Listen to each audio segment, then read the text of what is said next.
في الفيديو ده هتشوفوا وصفة فطاير في منتهى اللذاذة، فطاير كريسبي طعمها في حتة تانية خالص، طريقة سهلة وبسيطة وبدون عجن أو تخمين، حاجة كده سريعة من ضمن الوجبات السريعة اللي احنا شغالين عليها.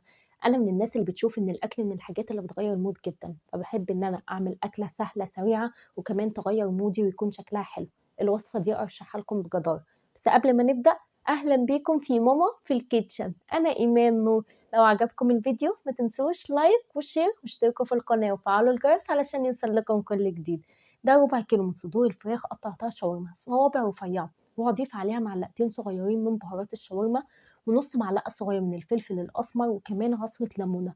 تتبيلة الشاورما دي بسيطة جدا، حاجة بسيطة بس في منتهى اللذاذة وسريعة جدا. أنا بحب الأكل السريع اللي بينجز. معلقة صغيرة من الصويا صوص ومعلقة صغيرة من دبس الرمان، وكمان هاضيف ربع كوباية من الزيت. الزيت بيساعد جدًا إن الشاورما تكون طرية ولذيذة، وكمان ربع كوباية من اللبن، وهاقلبهم كويس جدًا مع بعض. لو أنتم حابين تسيبوها في التتبيلة دي شوية ما فيش مشكلة، بس إحنا عايزين نعمل حاجة تنجز، ساندوتش سريع، فطاير في منتهى اللذاذة وسريعة، فأنا هاشتغل على طول وبأكد لكم إن الطعم في منتهى اللذاذة.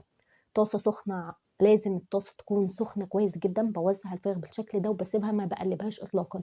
لو قلّبتوها هتنزّل السوائل اللي فيها وهتنشف معاكم. أنا بس باوزّعها زي ما أنتم ما شايفين كده علشان تكون كل شرايح الفراخ ملاصقة للطاسة. أول ما الفراخ بدأت لونها يغيّر بدأت أقلّبها.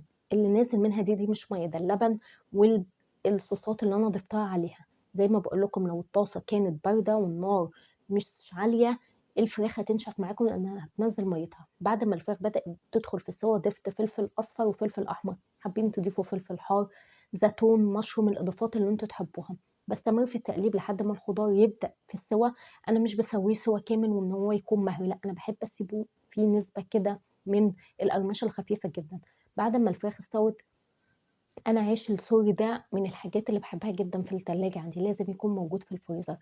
العيش بتاعي كان كبير جدًا، قسمته 2 وبدأت أحط فيه جبن، ولو حابين تحطوا كمان بطاطس محمرة، وحطيت الشاورما اللي أنا جهزتها وبابدأ ألف رول بالشكل ده وباتني الأطراف. ركزوا في الخطوات كويس جدًا، وباقفله بالشكل ده. هاعمل كل الساندوتشات بتاعي بالمنظر اللي أنتم شايفينه ده وهاخلصها.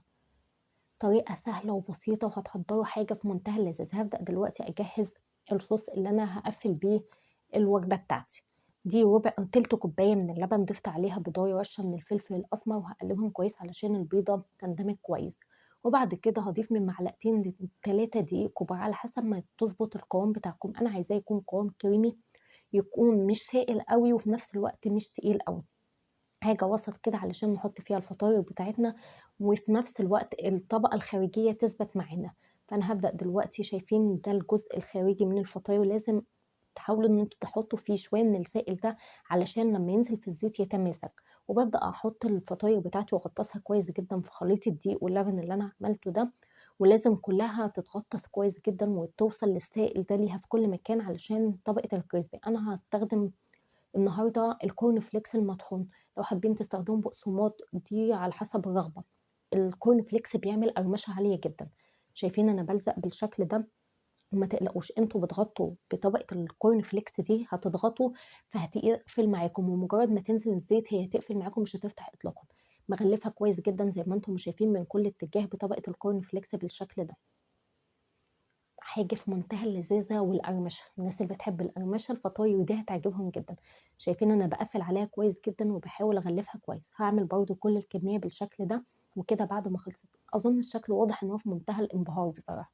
زيت سخن بدرجة حرارة متوسطة، مش لازم الزيت يكون غزير، إحنا بس بندّي الفطاير دي قرمشة كده والكريسبي ياخد لون، لكن كل حاجة مستوية.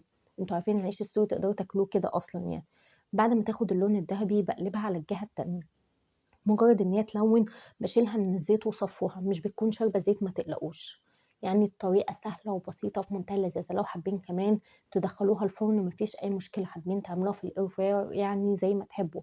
فكرة إن أنتم تقلوها في الزيت دي حاجة اختيارية. أنا كده خلّصتها مع طبق بطاطس محمّرة، كده الموضوع في منتهى اللذاذة. شايفين المنظر خطير بجد. وصفة سهلة وسريعة ولذيذة جدًا. أنا من الناس اللي بتحب الوصفات دي جدًا. البنات عندي بيحبوا التغيير والإبداع، وباشوف إن مودهم بيتغيّر جدًا لمّا أعمل لهم وصفة غير تقليدية.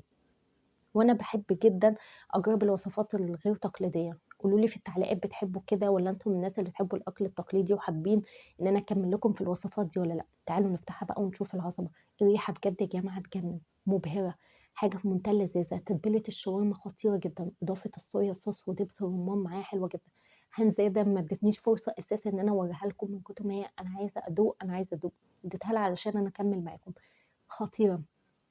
أنا حرفيًا كنت عايزة أنهي تصوير علشان خاطر أكمّل، خصوصًا هي وسخنة بتكون حلوة جدًا. البنات حبّوها وحبّوا شكلها أوي. الولاد على فكرة بينبهروا جدًا بالشكل، وممكن ياكلوا حاجة هُم مش بياكلوها بس لإن شكلها حلو هياكلوها وهيكونوا مبسوطين بيها. شايفين العظمة؟ تجنن بجد.